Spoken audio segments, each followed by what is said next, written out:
ነይ በቃ እኔ ቤት ብላ ይዛት ቤቷ ከች አምጥታ ቤቷ አብልታ አጠጥታ ስራ ሄጂ እስከምመጣ ተለማመጂ፣ እነዚህን አጥኚ፣ ሄደሽ እጅ ስትሰጪ ቆይ ነው አንዲት ሀበሻ አምጥታኝ ነው እና እጅ መስጠት ፈልጌ ግን እጅ የት እንደሚሰጥ አላቅም ትላታለች። ከዛን ስትላት ኦኬ በቃ እኔ ያሳይሻለሁ እጅ የት እንደሚሰጥ፣ እስከዛ እኔና ቤቴ በልተሽ ጠጥተሽ ታጥበሽ አርፈሽ ወስድሻለሁ ትላታለች። እጅ የሚሰጥበት ቦታ ወስድሻለሁ። ከዛ በኋላ እሷም እሺ ብላ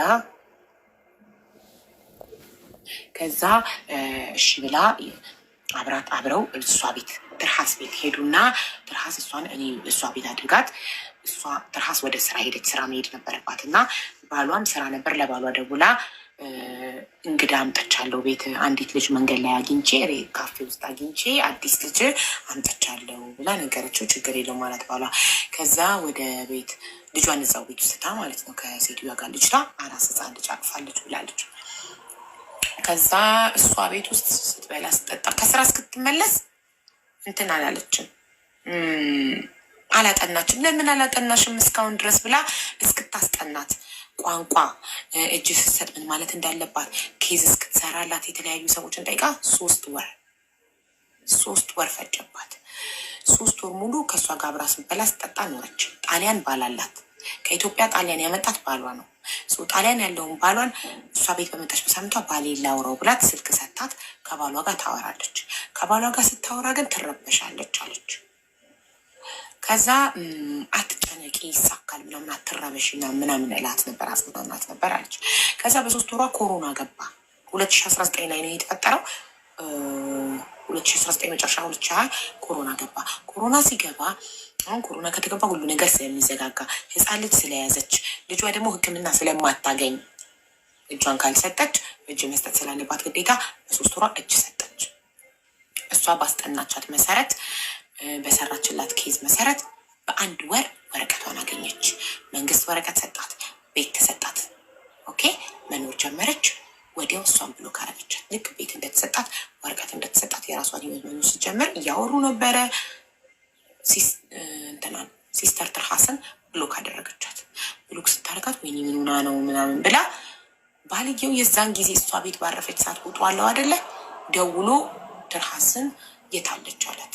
ሲላትን ያላቅም እኔን እኮ ብሎክ አድርጋኛለች አለችው። ከዛም በኋላ ብሎክ አድርጋኛለች አላቅም ስትለው ለካ ከሱ ጋር ያወሩ ነበር እሷን ብሎክ ማድረጋት እና ሰውየው ምንድነው ነገሩ መሰላችሁ? እችኛዋ ልጅ ኢትዮጵያ ፍቅረኛ አላት። ያስሞላችሁ ለመንግስት እጇን ስትሰጥ ያስሞላችሁ ፎርም ላይ ኢትዮጵያ ያለውን ፍቅረኛዋን ነው እንጂ ባሏን የልጆቿን አባት ጣሊያን ያለውን አይደለም፣ ከኢትዮጵያ ጣሊያን ያመጣትን አይደለም። እሱ ደግሞ ይሄን ሰማና ተናዶ እሷ ሚስቱን ለመበቀል ሚስቱ ስለከዳችሁ ስለማገጠችበት ለመበቀል ትርሃስን ከሰሳት። ቤቷን ለፖሊስ ጠቆመ። ፖሊሶች መጥተው ትርሃስን ቤትሽ ሰው ነበረ እና ምናምን አሏት። አልነበረም ብላ ሸመጠጣች። ግን እሷ በነበረች ሰዓት 1 ጊዜ ብር ልኮላት ነበር። ብር የላከበትን ማስረጃ ከሱ ጋር የተጻጻፈችበትን የተደዋወለችበትን ማስረጃ ለፖሊስ ሰጠ። ከልብሽ እኮ ነው የምትሰሚው አቡ፣ የምር በትክክል ያወራሽ? ኦፍኮርስ እኔ ከልቤ ነው ማዳመጠው። ከዛ ለፖሊስ ሰጠ። ፖሊሶቹ ደግሞ በዚህ ማስረጃ መሰረት እሷን ተማሪ ነበረች፣ ትምህርቷን አስቆሟት። ሕክምና ትከታተል ነበር፣ ህመም ነበረባት፣ ሕክምና ተቋረጠባት። ወረቀት ነበራት፣ ወረቀቷን ተቀማች። በፖሊስ የቁም እስረኛ ታውቃላችሁ? የቁም እስረኛ ሆነች። ፖሊሶች ይከታተሏታል። ከዛን ማንኛውም ሀበሻ ከእሷ ጋር መታየት ይፈራል፣ ፖሊሶች ስለሚከታተሏት። ከሀበሻ ተገለለች። ችግሯ ላይ ትዳሯ ላይ ችግር መጣ። ከስራ ከትምህርት ከጤና ከሁሉ ነገር ታገደች። በቃ ወንጀለኛ፣ የሰዎች ህገወጥ ዝውውር አስቡት። ይሄ ደግሞ በጣም ከባድ ነው። ተጠያቂ ሆነች። ከዛ ሲጨንቃት እሷ ብሎክ ስላደረገቻት እሷ የምታገኝበት መንገድ ስታጣ ዱባይ ወንድም አላት። ያቺ ያስጠጋቻት 3 ወር ቤቷ ያስጠጋቻት ልጅ ወንድም አላት ዱባይ። ወንድሟን ደውላ ለምንልኝ እባክህ አለችው። የራስሽ ጉዳይ ከዚህ በኋላ እንዳትደውይብኝ አላት። እናቷ ጋር ደውላ እናቷ በፊት ስትደውልላት ለልጄ እህት ሆነሻል በሰው ሀገር ልጄን ከመንገድ ላይ አንስተሽ ቤትሽ አስጠግተሽ አስጠንተሽ ወረቀት አሰጥተሽ የልጄን ህይወት ቀይረሽልኛል። በየቀኑ ቤተክርስቲያን እየሄድኩ ላንቺ ጸልያለሁ ይሏት የነበሩ እናትየው አንቺ ከድሮ ባሏ ጋር ተባብረሽ ልጄን ልትሸጭብኝ ነበር ብለው ሰድበው ዘጉባት። በቃ ምድር ዞረባት። ሁሉም ጨንቃት ያላት እድል ባልየውም የዛችን ባል መለማመጥ ነው። ከዛ እሱን እባክህ እኔ የልጆች እናት ነኝ፣ ትምህርት የተቋረጠ የጤና እንከን አለብኝ፣ ሕክምና የተቋረጠ ወረቀቴን ተቀማው፣ በፖሊስ ክትትል ውስጥ ነኝ፣ ህይወቴ ተበላሸ እና እባክህ ክሱን አንሳልኝ፣ እኔ በረዳኋት ይሄን ባረኩ ሲላት እምቢ ስትለው ሲለምናህ እምቢ ስትል በቃሽ ሚስትህን ለመበቀል የኔን ህይወት በማበላሸት እኔን በመበቀል የምትጠቀመው ነገር ካለ ብላ ትታ ስልኩን ተክታ ትታ ከዛ ስንት ነው ቀኑን ተናግራለች። ቀኑን አልያዝኩትም። በ2020 በሆነ ቀን ፍርድ ቤት ቀረበች። ኮሮና ስለነበር ቤት ሆናችሁ ነው ክሳችሁን በኦንላይን የምትከታተሉት። ከዛ ፍርድ ቤት ቀረበች። ፍርድ ቤት ደግሞ ምንም አይነት ማስረጃ አልተገኘባትም አለ። እሷ ኦልሬዲ ኬዝም ስትሰራላት ዜግነቷን ስሟን ምኗን አስቀይራት ስለነበረ እሱ በከሰሰው ኢትዮጵያ በሚያውቀው ስም የኢትዮጵያ አድሬስ ጨርቆስ ምናምን በሚያውቀው አድሬስ ነው እሱ የከሰሰው ባልየው። እሷ ግን ኬዝ ስታሰራት ስሟንም ዜግነቷንም ምኗንም አድሬሷንም ስለቀየረች እሱ የከሰሰበትና ይቺ ልጅ ወረቀት የተሰጣለች የምትታወቅበት ስም አንድ አይነት ስላልሆነ ትርሃስ ላይ ማስረጃ አልተገኘም ተባለ። እሱ ላይ ነው የቆም ነው። ትመለሳለች። ትርሃስ ከተመለሰች ከሆነ ቀጥይልን። ቴንኪው ኩኝዬ።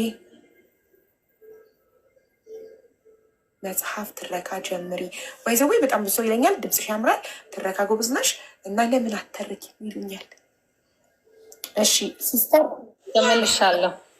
ትንሽ አስቸግናኝ ነው እና ባሏንም እንዴት እንደምታመጣ ሁሉም ነገር ነው ያስጠናቻት። ከባሏ ጋር የሚገናኙት በሷ ስልክ ነበረ።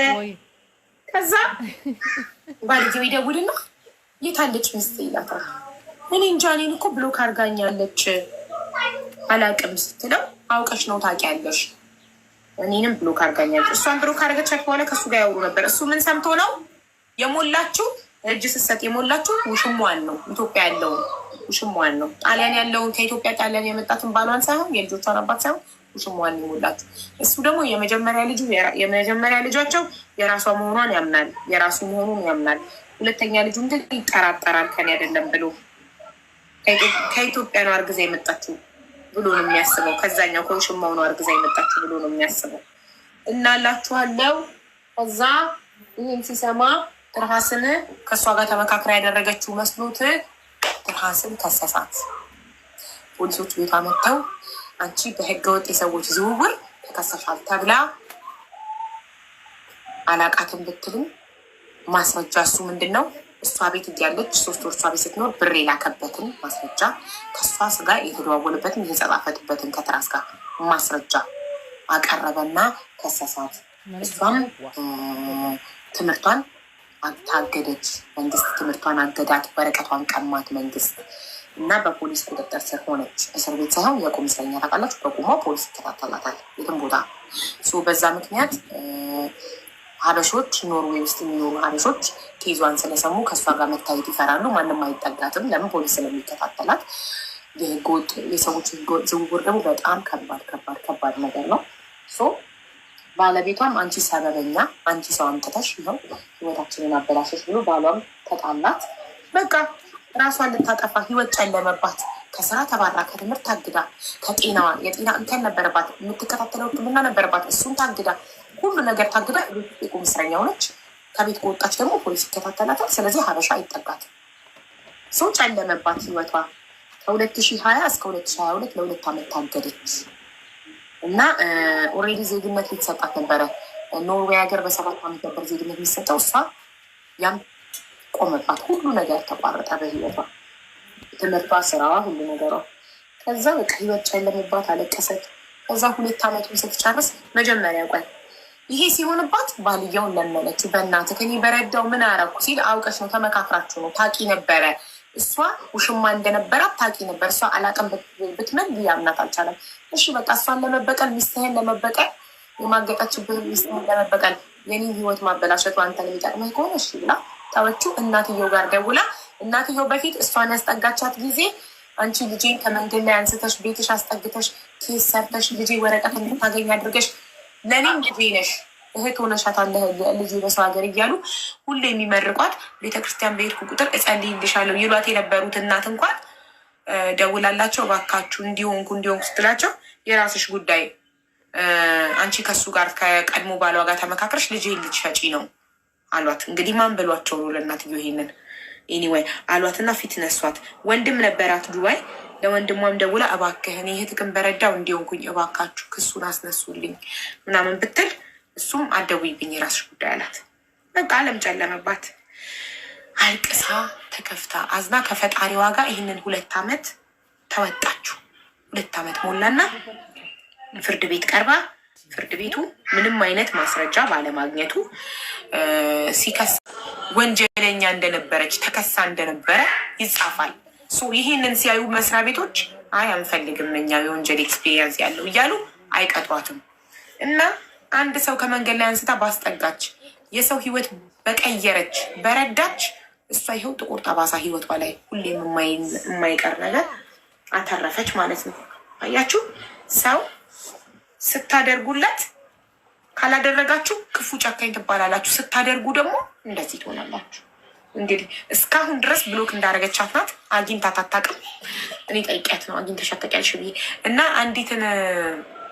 አንዲት የምግብ ቤቷ ባለቤት የዛ ምግብ ቤት ባለቤት የመጀመሪያ ጊዜ ልጅቷን ያገኘችበት 2019 አሁን 2025 የዛሬ 6 ዓመት ነው የሆነው። ይኸው 6 ዓመት ሙሉ እየተሰቃየች ነው፣ ዋጋ እየከፈለች ነው ትርሃስ።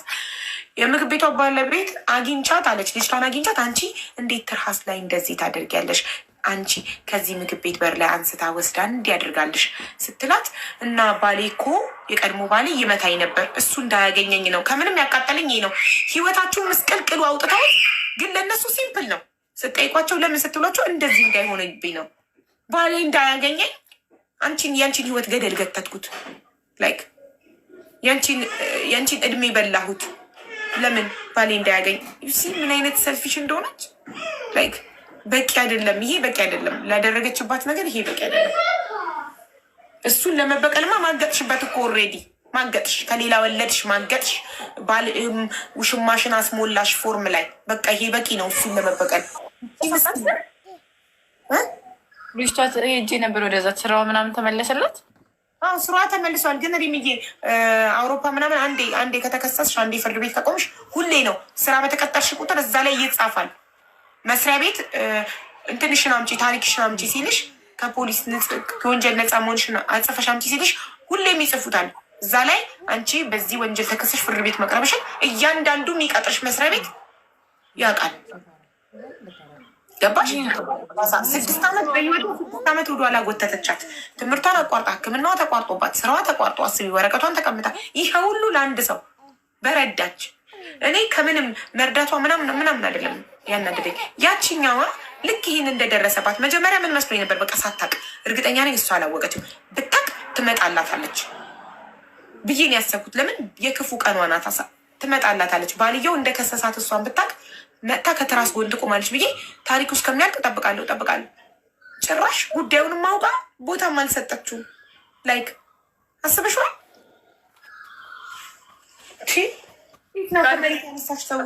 ከመሬት ላነሳሽ ሰው ህይወት መበላሸት ምክንያት የምትሆኘው እንዴት ነው እንዴ? እኔ በክፉ ቀን የደረሰኝልኝ ሰው እድሜ ልኬን ላኮራው ነው የምፈልገው፣ ሁሌም ላመሰግነው። በጣም አናዳኛለች ባለ ያሳዝናል በጣም በእውነት። ባጎረስኩኝ እጄን ተነከስኩኝ ማለት ይሄ ነው አይደል ጋይስ? ባጎረስኩኝ እጄን ተነከስኩኝ ማለት ይሄ አይደለ?